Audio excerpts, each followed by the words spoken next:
He always loved a crowd.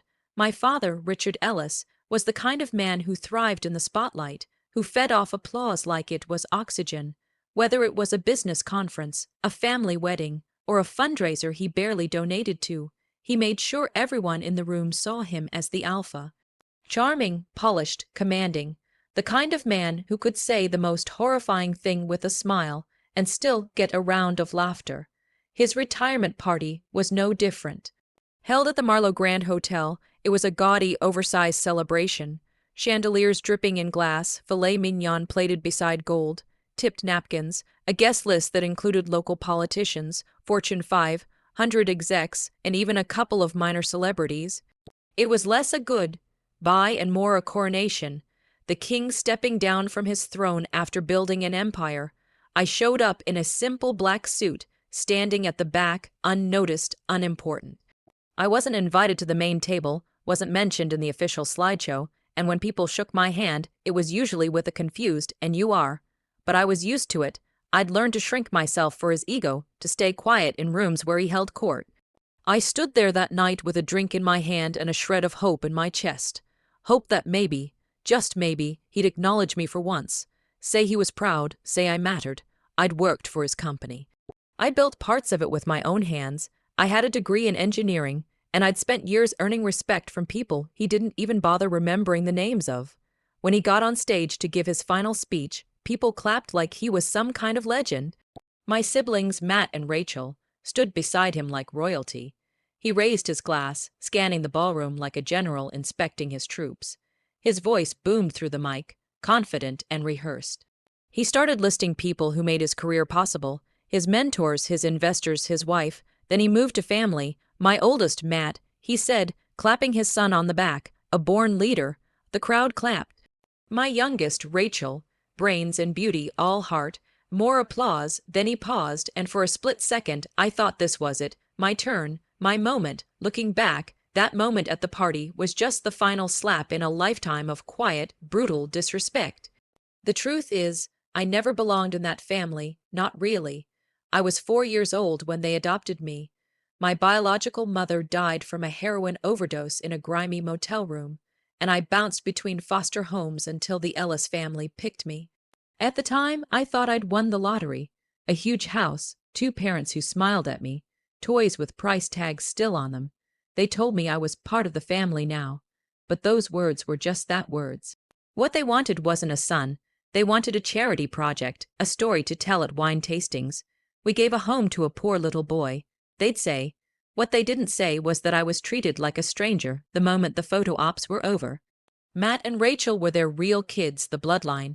They were golden from the start. Private schools, piano lessons, birthday parties that looked like movie sets. Me, I got what was left.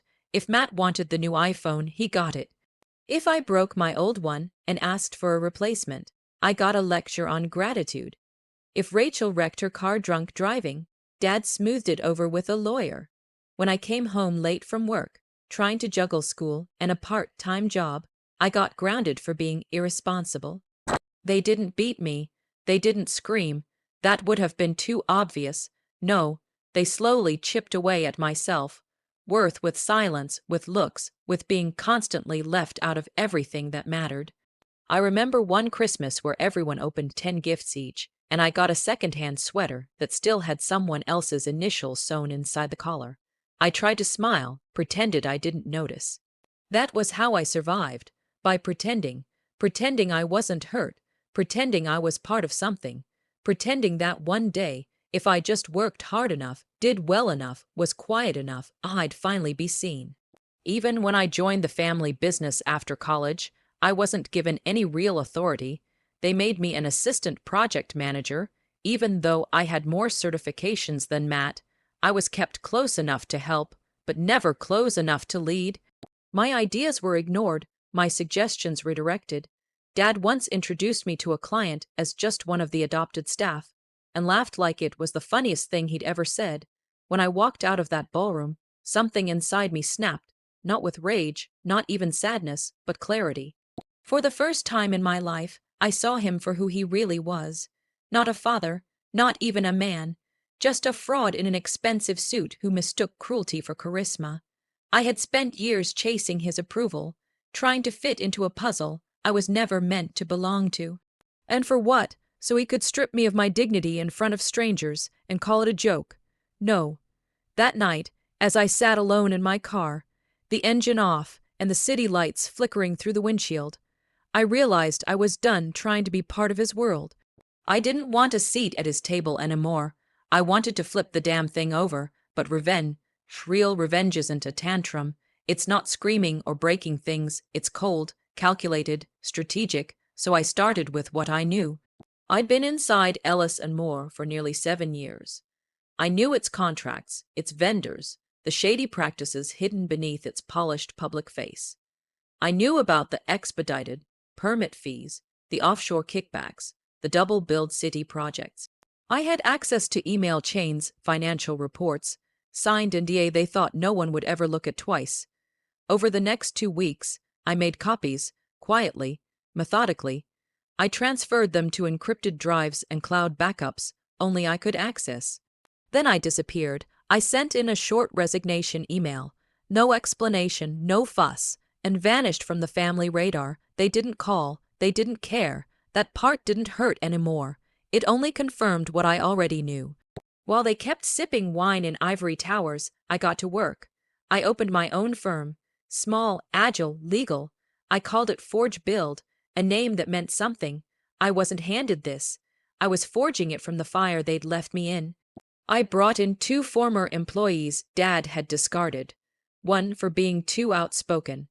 The other for calling out shady accounting practices. Together, we rebuilt from nothing. I also started quietly courting clients Ellis and Moore had taken for granted. Smaller developers, nonprofits, school boards tired of being overcharged. We undercut their bids, delivered ahead of schedule, and built a reputation that started making waves in places my father never thought to look. While he basked in his fake legacy, I was gutting its foundation inch by inch, and the best part, he had no idea who was behind it. The collapse wasn't dramatic at first. It was slow, like the creaking of a structure before it finally gives way. My father had built his reputation on intimidation and charm, but once those began to crack, everything else followed. The audit I triggered didn't just raise eyebrows, it blew open the doors. Investigators uncovered financial irregularities dating back almost a decade. Misused public funds, forged inspection reports, illegal labor under falsified documents. It wasn't just one mistake, it was a pattern, a culture of corruption bred by a man who thought himself untouchable. The media caught wind. Headlines started popping up. Construction giant under scrutiny. Ellis and Moore facing ethics investigation. His name, once printed beside awards and accolades, was now buried in scandal. The clients vanished first, then the city contracts, then the investors, and still, he didn't know it was me, not until it was too late. By the time he realized who was behind it, I had already bought the family's former summer estate in Vermont. At a foreclosure auction, no less. I watched from the balcony as the movers carried out furniture I remembered never being allowed to sit on. I stood in what used to be his favorite reading room, now mine, and I thought about how poetic it all was. The son he humiliated had become the man who now signed the checks. He tried to call me, not to apologize, not even to beg, just to threaten. His voice was cracked and hollow, but the pride was still there. "You've made a mistake, son," he said. That word, son, sounded so foreign coming from him it almost made me laugh, but I didn't respond. I didn't have to. Matt and Rachel turned on him soon after. When I showed them the depth of the legal exposure and offered them a way out, they took it. Fast, they gave statements, turned over passwords, helped unravel the shell companies he'd buried assets in. They weren't noble, they were selfish, but I didn't need loyalty. I needed results. In the end, the people he trusted the most were the ones who buried him deeper. With Ellis and Moore dissolved, his licenses revoked, and his accounts frozen, the empire was gone. The house he once called his kingdom was sold in pieces. His reputation was radioactive. No one returned his calls. No one offered him a way back in.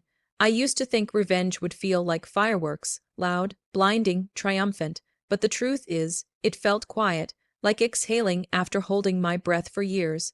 like walking out of a storm and realizing I had survived it.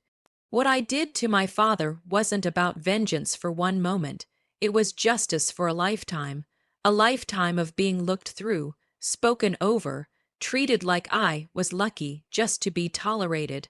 I stopped waiting for an apology that was never coming. I stopped begging to be seen by a man who saw nothing beyond himself, and in doing that, I saw myself fully. For the first time, I didn't just take everything from him. I reclaimed everything he'd tried to strip from me: my dignity, my worth, my identity. He called me adopted garbage, said I was picked from the trash. Fine, let that be the narrative, because even trash can burn hot enough to turn an empire to ash, and when the smoke clears, what's left isn't destruction.